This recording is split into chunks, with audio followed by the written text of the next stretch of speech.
मंगल हो, हर मनुष्य का मंगल हो, इस ब्रह्मांड का मंगल हो। हे परम शक्ति, इस पृथ्वी को समस्त समस्याओं से मुक्त करो। प्रणाम गुरुदेव। दीर्घायु हो शिष्यो। गुरुदेव, आज आपने एक ही वक्त एक ही समय में हम सबको यहाँ याद क्यों किया है? क्या आप हमें आज कोई नई शिक्षा प्रदान करने वाले हैं? विचलित होने का ऐसा कोई कारण नहीं है वत्स। तुम लोग मेरे सारे छात्रों में से सबसे उत्तम छात्र हो। तुम लोगों को आज यहाँ एकत्रित करने का आज कोई दूसरा कारण है। आज आप लोगों की शिक्षा संपन्न हुई है। कल से आप लोगों का नया जीवन आरंभ होगा। इतने दिन तुम लोगों ने जो भी कुछ सीखा है उसी शिक्षा को देश विदेश में फैलाओ और अपने आत्मविश्वास को बढ़ाओ। हम धन्य हो गए गुरुदेव, हम धन्य हो गए। जाइए, अब सब लोग विश्राम कीजिए। जो आज्ञा गुरुदेव, जो आज्ञा।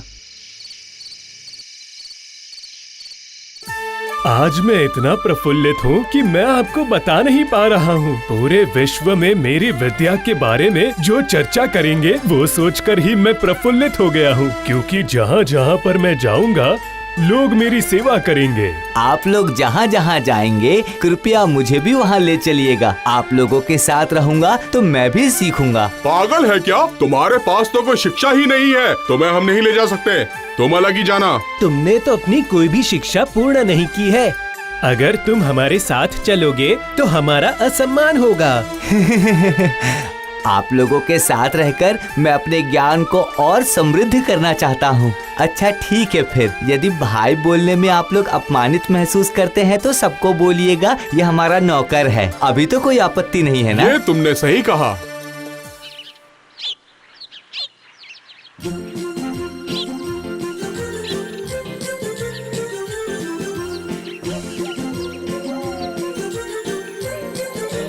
सुनिए भाई, यहाँ थोड़ा सा विश्राम कर लेते हैं। ये आपने उत्तम बात की। अब हमें अपने भोजन के लिए कोई व्यवस्था करनी होगी। अरे वाह, इस पेड़ पर तो कितने फल हैं। चलो चलो इन्हें तोड़कर खाया जाए।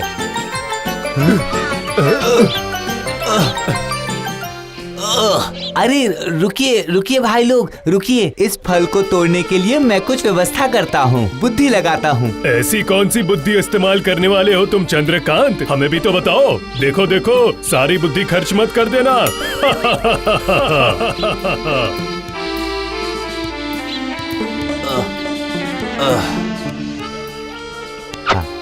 दोस्तों, तुम लोगों ने किताबी ज्ञान तो बहुत लिया है, लेकिन समय के अनुसार जो ज्ञान लगता है वो आप लोगों के पास कम है। जो भी हुआ, अब हम आगे बढ़ते हैं।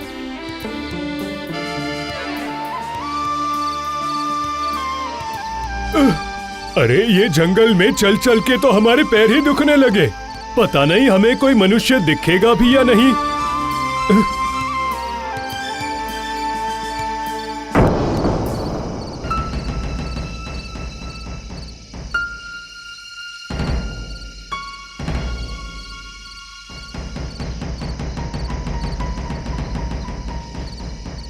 अरे देखिए देखिए, रास्ते में कितने सारे हड्डियों के टुकड़े बिखरे हुए हैं। हाँ सही बोल रहे हो। ये किसकी हड्डी है? यहाँ क्यों पड़ी है? ये निश्चित ही कोई जंगली जानवर की हड्डी लग रही है। अरे वाह वाह, क्या ये भी तुम्हारे चतुर दिमाग का फल है? वाह वाह, क्या बात है तुम्हारे दिमाग की। अरे नहीं दोस्त, ये तो साधारण ज्ञान है। जंगल में जंगली जानवर की ही हड्डी तो मिलेगी, और किसी की हड्डी कैसे मिल सकती है? वो तो तुम सही कह रहे हो, पर ये आखिर किस जानवर की हड्डी है? क्या हम किताबी ज्ञानों से ये जान पाएंगे? हड्डियों को देखकर तो ऐसा लग रहा है जैसे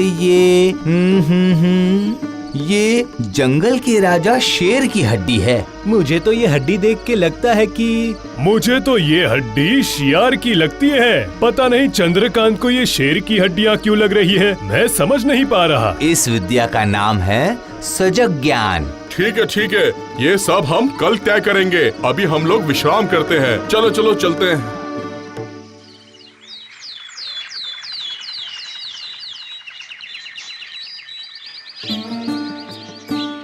अभी जो मैंने शिक्षा प्राप्त की है, तो इस शिक्षा के माध्यम से इस अस्थियों को मैं अभी विसर्जित करूंगा।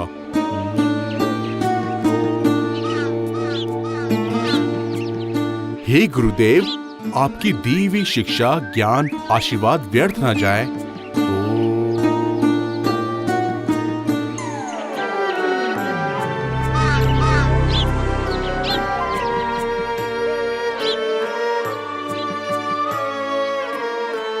क्या बात है, क्या बात है। तुमने कर दिखाया सोमेश्वर, तुमने कर दिखाया। तुमने बिखरी हुई हड्डियों को समेट कर एकत्रित कर दिया।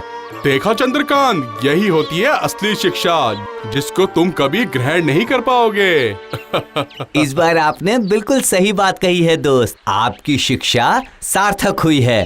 पर अभी भी एक दुविधा मेरे मन में रह गई है। कौन सी दुविधा के बारे में बात कर रहे हो, ये बताओ। यही कि ये कंकाल किस प्राणी का है, ये हमें अभी तक नहीं पता चला है। हमने अपना अनुमान लगा लिया है, पर हमें अभी तक कोई सटीक उत्तर नहीं मिला है। देखो भाइयों देखो, मैं इस बारे में तो बिल्कुल निश्चित हूँ कि ये जंगल के राजा शेर की हड्डियाँ हैं।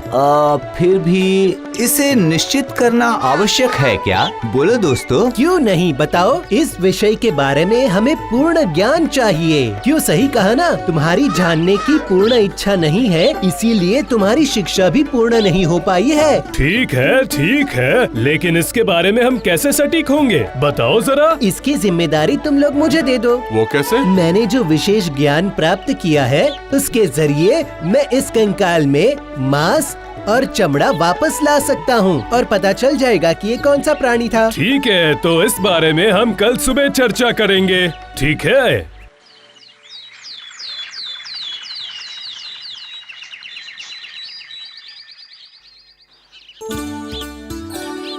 हम लोग निकले थे देश भ्रमण के लिए, लेकिन फिर भी हम बहुत विलंब कर रहे हैं। अरे ओ चंद्रकांत, तुम्हारे अंदर की ये जो जलन है वो हमें साफ दिख रही है। नहीं भाई नहीं, ये आप बहुत गलत बोल रहे हैं। तो चलो अब समय बर्बाद न करते हुए हम अपनी परिकल्पना पर काम करते हैं। तो अब शुरू करें, चलो। हे गुरुदेव, मुझे आशीर्वाद दीजिए। आपकी दी हुई शिक्षा द्वारा मैं इस कंकाल में मांस और चमड़ा भरना चाहता हूँ।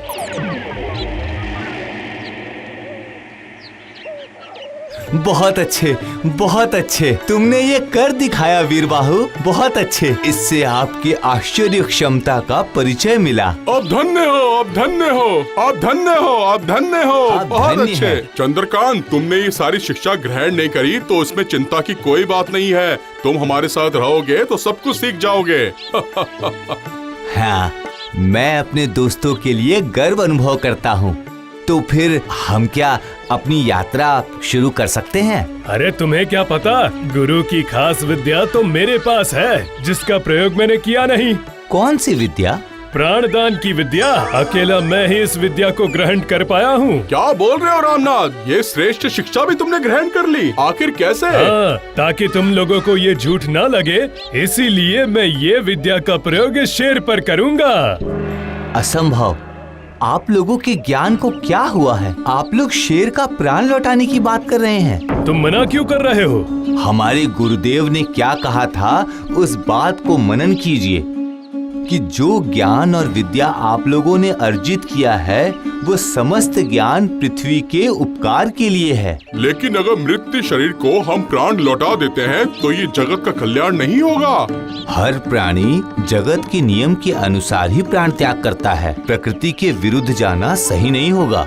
यह उपकार से ज्यादा समस्या आने की आशंका ज्यादा है। नहीं नहीं नहीं नहीं, इस विषय में मैं आपका साथ बिल्कुल नहीं दे पाऊंगा। अरे मूर्ख ब्राह्मण, डरे हुए ब्राह्मण, हम तुम्हारे साथ नहीं रहेंगे, चले जाओ यहाँ से। देखो, तुम लोग मेरे बहुत पुराने दोस्त हो, तो मैं इस तरह तो तुम्हें त्याग नहीं कर पाऊंगा, किंतु मैं तुम लोगों से दूरी बनाए रखूंगा। मैं जा रहा हूँ।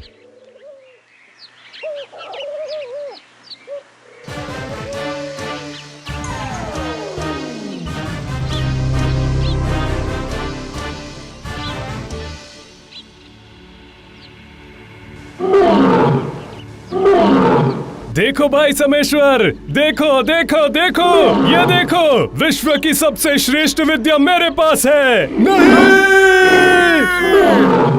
हाय हाय हाय, इसी कारण से मैं डर रहा था। सिर्फ पोथी पढ़ने से ही संपूर्ण ज्ञान नहीं मिलता है, वास्तव बुद्धि का भी प्रयोग करना चाहिए। लेकिन आप लोगों ने मेरी बात नहीं मानी। आप लोग मेरी बात मानते तो ऐसी अवस्था कभी नहीं होती, कदापि नहीं होती।